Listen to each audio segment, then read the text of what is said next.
Hello, book lovers. I'm Peg, back with my weekly report on the latest in book prizes.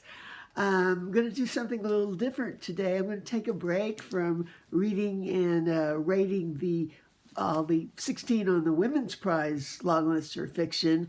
I'll be back with that next week, but I'm going to take a break and talk a little bit about another prize that's just announced its shortlist this week, and that is the Republic of Consciousness Prize.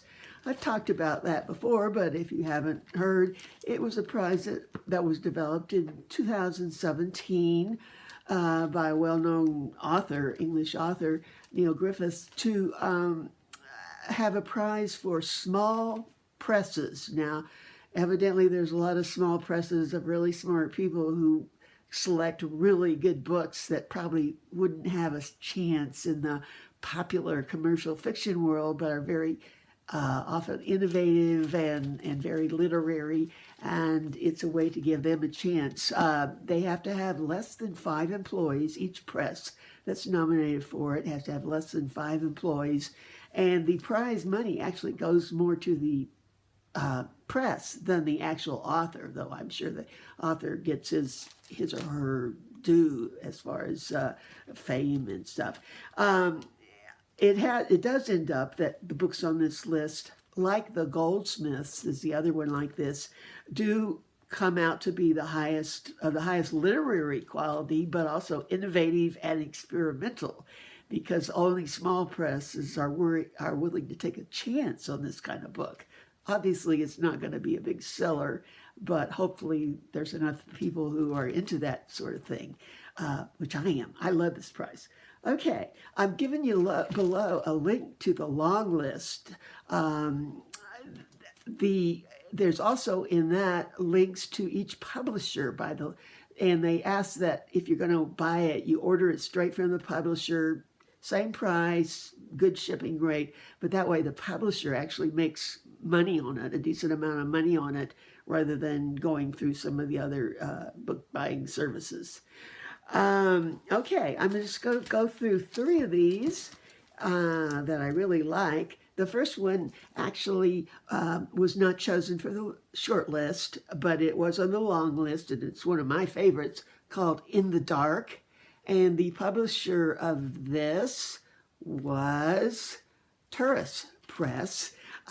This is a book takes place in 1937 during the Spanish Civil War.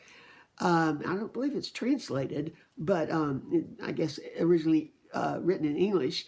And it's a story of a woman living in a small town in Spain during the Civil War, which there were people from both sides everywhere. You really didn't know who was for what side. Anyway, her husband was gone off to war. She had no idea where he was, and he actually deserts and comes back, and only she knows that he's back, and she hides him in her house under the stairway and keeps him there. And it's so well done, you could feel the little tiny dark place he's in. That's in the dark place. And the problem is her sister is on the other side of the war and comes often over to visit and is very snoopy and sneaky, and of course they're trying to keep she's trying to keep it a secret from everybody that her husband is hidden there under the stairs and listening to everything that goes on. So this is just really well done as it comes on. You kind of feel like some of the suspense as it goes. Okay, the next one is on the short list, Our Lady of the Nile. And it's by Daunt Books. This I think I've talked about before here, but it takes place in Rwanda before the genocide, several years before the genocide came. But it's about a school for girls, a fancy, expensive school for girls called Our Lady of the Nile, overlooking the Nile. And it's where the prestigious rich people send their daughters to develop, I guess, manners and elite richness, etc. And it's run by, unfortunately, some colonial white nuns who think really differently about what these girls should be doing. There's also, it centers on two of the girls who are tutus, I believe you pronounce it, and they're the minority there, and there's only two of the students for every 20 students. The others are Hutus, and so you can imagine they're a minority, the way they get treated. And you read a lot about colonialism and some of the genocide and some of the aspirations of the girls that are probably impossible for them to have. But it's, again, neither of these are real experimental, I wouldn't say, or innovative. I mean, they're great stories. But the next one, it really is. Sterling Carrot Gold by Isabel Widener. It's one of the most innovative experimental novels I've read, though she's written two others that were just as much. And it's one of those things, as I used to tell my students when I was teaching literature, you've got to be willing to dig and look into it and look up stuff to really understand what it is. And you're going to get as much from it as you put in. First, when you have a book like this, I have to say you need to read it twice before you even think about what it's about. And then you're still having a little trouble knowing what's going on, but it begins to come to you that it's kind of like a 10-ring circus with all the things that are happening there.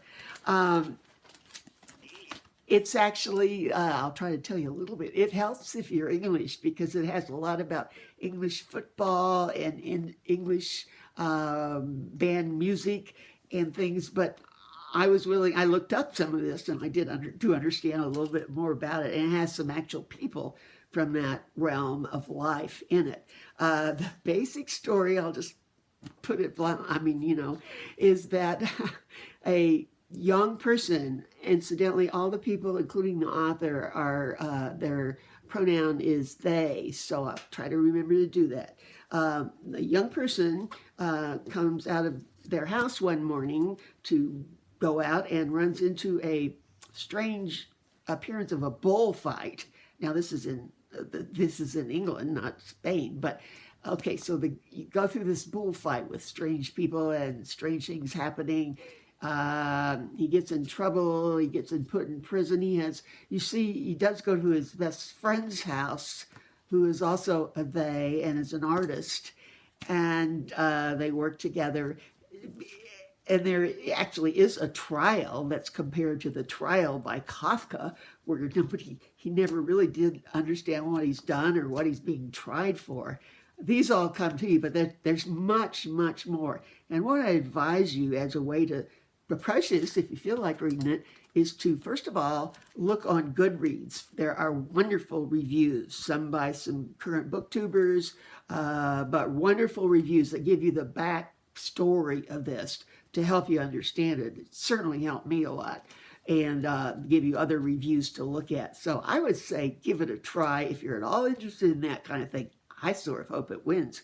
Now this author, Isabel Widener, has had two other very experimental, innovative books, first called Gaudy Bauble and the other called We Are Made of Diamond Stuff, both published by Dostoevsky Wannabe, and these both took prizes or places in both the Republic of Consciousness and the Goldsmith Prize of former years. She edited a book called Liberating the Canon, in which is an anthology of innovative literature, which helps you to get in and understand more. And I would just encourage you, if you think you're interested at all in that, it can be understood if you're willing to dig and think about it. So happy reading. Hope you'll give some of these a try. I'll be back next week with more books to rate on my 25-point scale from the women's fiction long list. Okay, see you then. Bye.